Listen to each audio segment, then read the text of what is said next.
約瑟夫和羅曼，比賽和參賽的自豪感。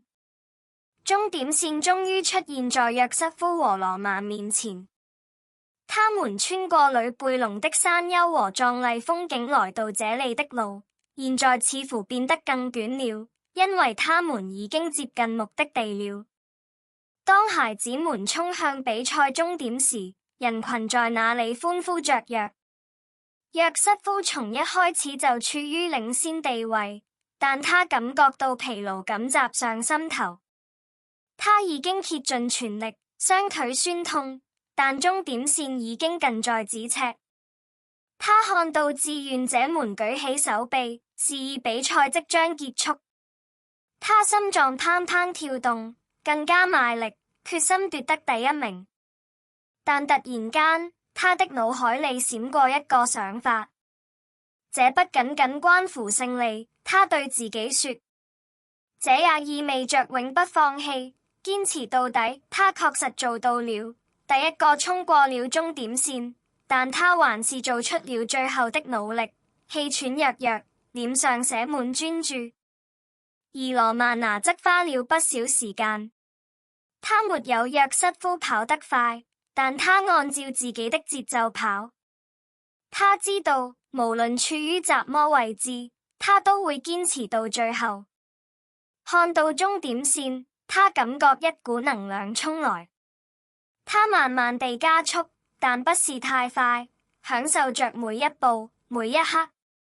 看，約瑟夫，當羅曼終於衝過終點線時，他大聲喊道：他很開心，不是因為贏了，而是因為他已經盡了最大努力，不慌不忙，堅持着自己的跑步方式。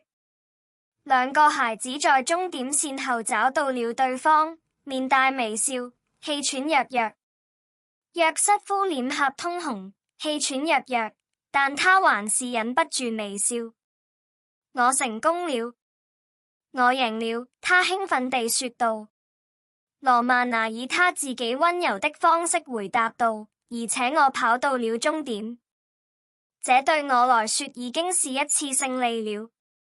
他們的父母跑來祝賀，你們倆幹得好。他們的母親哭了，擁抱了約瑟夫和羅曼。你表現出了如此大的勇氣和毅力。爺爺站在人群中，向他們揮手致意。我為你感到驕傲，他說。無論輸贏，重要的是全力以赴，而你做到了。就連全程關注比賽的祖父母也為自己的孫子感到驕傲。約瑟夫雖然獲得了第一名，但他明白，重要的不是獎牌或榮耀，而是從未停止奔跑，從未放棄。而羅曼娜則感到無比自豪。他沒有獲勝，但他向自己證明了他可以堅持到底，他可以克服疲勞和挑戰。而且這並不總是速度的問題，而是毅力的問題。比賽結束後，全體參賽選手受邀齊聚一堂，參加頒獎典禮。孩子們滿臉笑容地領取了獎牌。約瑟夫是第一個到達的，他感到很自豪，但他知道真正的回報是能與他的姐姐、父母和祖父母一起經歷這段經歷。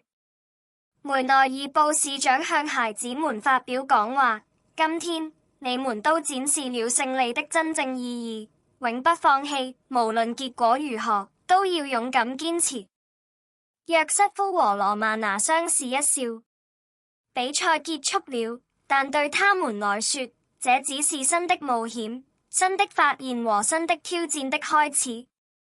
當太陽開始落入呂貝龍山丘後方時，他們意識到自己所經歷的事情遠比一場簡單的勝利更為偉大。他們一起認識到，跑步的真正精神在於堅持不懈、自我否定和熱愛挑戰。就這樣，約瑟夫和羅曼娜為他們的旅程和冒險感到自豪。他們手牽手離開，輕鬆愉快地參加了梅內比安賽跑。這是他們的第一場大型比賽。